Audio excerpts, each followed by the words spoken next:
Ito po ang aming handa. Kanin na, kanin. Wala pang ulam. Ang aming pulutan, oh. Bangos, fresh na fresh. Dito sa atin, sa Sapang Kawayan. Ayos. Ano pang native na tilapia, oh.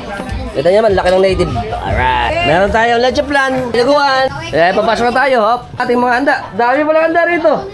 Oh, ayan, marami. Ang dami. Siyempre, ganito masarap dito. Meron pang ponhi. Oh. Wow.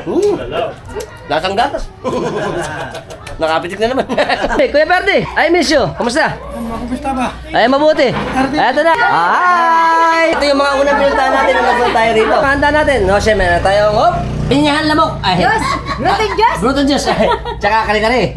Tsaka minuto. Tsaka asado. Tsaka, ito pa. Sarap nito. Palaman. Ayan. Ang lasa. Yummy. Ito pa yung mga handa nila. Dami pala. Ang dami. Alam mo ng bangus, Perito, tapos meron mga sarap po. Tsaka ito. Adobo, lahat. Napakadami. Sarap. Stock namin ni Kuya Perdi. Paina naman. Lahat ng klaseng alak. Okay, ready. Makapag-uwi kaya isa. Gusto niyo